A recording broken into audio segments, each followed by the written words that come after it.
There's a lot of hiring advice out there, but as someone who's hired hundreds of employees, who's managed collectively over 2,500 employees at my time at Amazon, and has helped over 1,000 businesses build their teams, I know what works and I know what doesn't. And I'm going to give you 3 unique things in this video that's going to assure you make the right hire without wasting a boatload of time. For those of you that don't know me, my name is Jordan Ross. I'm the founder of 8-Figure Agency. We're a growth consultancy and portfolio that helps agencies scale through systems, processes, operations, while deploying our fractional executives into your company to build your business for you. And when it comes to hiring, there's a lot of simple and templatized things that you could find both here on YouTube and on ChatGPT. So I'm only focusing on the unique things that you need to bake into your process. And the first thing is filtration. Now, whenever you go to hire any role, you're going to have a lot of people apply, whether that's on LinkedIn, Indeed, or any job board in general. There's going to be a lot of people that are spamming you. Now, the first thing you need to build is a job description that has a baked in filter to make sure anyone that's spamming, that's not actually reading your job description, reading your prompt that you've given them to apply, is DQ'd immediately. And the simplest way to do that is at the very end of your job description or your application, you put in this sentence: "Thank you so much for reading this job description and applying. Before you click submit on your job application, please complete this 10-question assessment." Now, what that does is it immediately filters out 60 to 90% of all applicants, and it also gives a second filter of an actual qualifying test. I don't know about you, but when I was in college, I had to take several assessments from corporate businesses to actually get to the interview. And we want to build a similar filter for you because there's just too many people that aren't going to be qualified because they don't have the skills. And this 10-question assessment is supposed to do just that. It's enough work where the right candidates are going to do it, but it's not too much work where someone that doesn't know your business isn't going to be unwilling to do it. Here's exactly how you can build this using ChatGPT. Now, in my accounting firm, 8-Figure Finance, we are constantly growing and we're constantly bringing on accountants, staff accountants, bookkeepers. And it's really critical we bring on people that actually know what to do. So the way we did this 10-question assessment using ChatGPT was we uploaded every single document, every single training, every single video transcription from Fireflies, and every single SOP. And we said, hey, ChatGPT, I want you to analyze all these documents. I want you to identify the technical components of this role and build a 10-question assessment that only someone with the right technical capabilities for this job could actually pass on a 10 of 10 score. Now, because ChatGPT is freaking awesome, it will probably blow your mind. But if it doesn't create a perfect assessment, just work with ChatGPT on how you want to edit it and improve it if you don't get the perfect output. But this will save you so much time because you don't have to sit in a dark room trying to figure it out, being stressed, trying to build an assessment. AI will do it for you. Once you've filtered out everyone that's not a good fit and you have good candidates, it's time to interview them. In general, I think most people suck at interviewing, and the reason why is bias. We're all biased to want to hire people like us. And in a business, we don't want to hire people like us. We want to hire the best qualified person. There's a few specific things I like and don't like in interviewing that's going to make sure you're successful. The first thing is do not use "tell me about a time when" questions. In general, these questions can work, but it opens up a lot of room for error. I could tell you on a personal level, I've had many friends tell me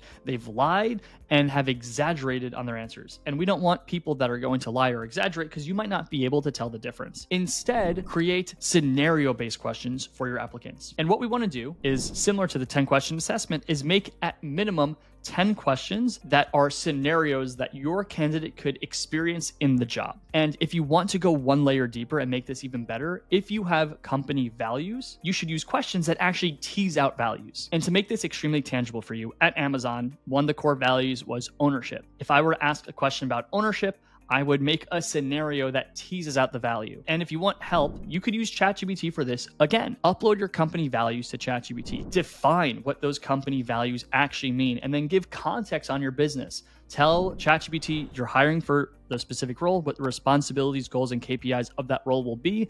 Tell ChatGPT what that role will own and do. And also tell ChatGPT you need 2 questions to tease out the specific value that you're looking for. And if we're going to use ownership from Amazon as an example, you could say, hey, ChatGPT, I'm interviewing someone for my consulting firm. My consulting firm helps digital marketing agencies fix their operations by going in and build strategic operational plans for them. Consultants and fractional COOs are responsible responsible for advising, handling problems, building roadmaps, holding clients accountable, answering their questions, so on and so forth. Can you use our company value of ownership? Ownership means, and then you enter your definition, to make 2 future-based scenario questions for me so I could ask them an actual scenario that will help me assess if they demonstrate that value or not. You could take that prompt, you could change it to your needs, but in general, that will give you the output of the questions.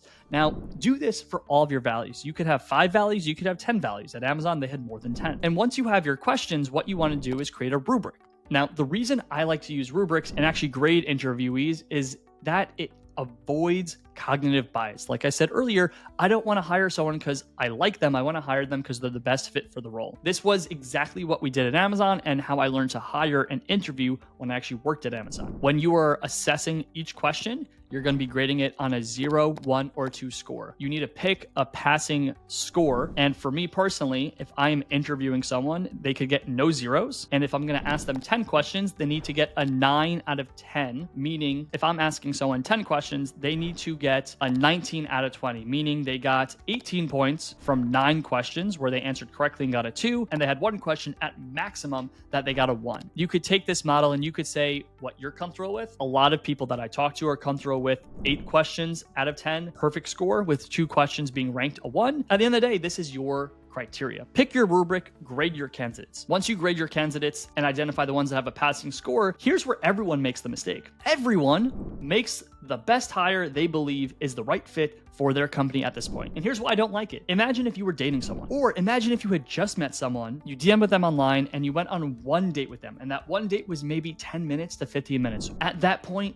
would you make a decision to say, hey, I'd like to formally be your boyfriend or girlfriend. I'd like to formally date you. And the answer is no. Or would you even go further and say, I'd like to marry you? No. That's literally what we've done in the marketplace. We have a few conversations. We say, let's get married. And I don't like that because that creates far too much risk for me as an employer. And here's exactly how I mitigate my downside by not making the wrong hire. So first and foremost, from all the data I've seen, your statistical likelihood of actually making the right hire is about 20 to 30%. And there's a lot of factors, but the right hire by my definition is someone that stays at your company, does a good job for at least 2 years. Statistically, you're probably going to be less than 20% every single time you make a hire. And the biggest way to mitigate that is hire in pods. Whenever I'm hiring any role, I don't want them to quit their job, or I don't want them to start full time with me, because I usually learn in the first 90 days if they're a really good fit or not. So I hire people in pods. I try to hire the same role at least 3 times on a contracted basis.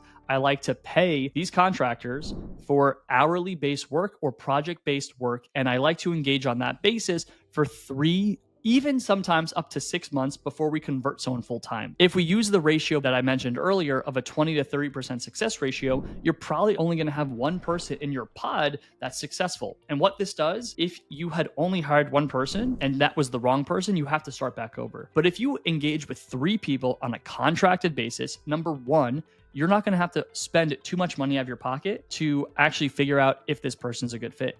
And number 2, you have a higher statistical likelihood of success if you hire 3 at a time. And here's the final tip that's very unique that could even let you make money when training. When you're training and onboarding new talent, it's a cost. But what if that cost could actually make you money? One of the things I've done in the past is I will make a post online and mention how we're onboarding new talent and we're giving people a discount experience. We might give them 50% off, 75% off. But when we find people that have been following me for a while, they don't want to spend the big dollars to invest in my consulting firm or any of my companies, but they are looking for a discount because that's where they're at financially. These people hop into our experience using this discount. And now I have a real client that's paying us money, less money, and now I'm at least covering my cost to train my talent, which for me, I love because I love doing business in a cash flow positive way. And now if you've reached this point in the video, first and foremost, thank you so much for watching. If this video has added value to you, make sure you like this video and subscribe to my channel where I could end up on your feed every week giving you really good value-added tips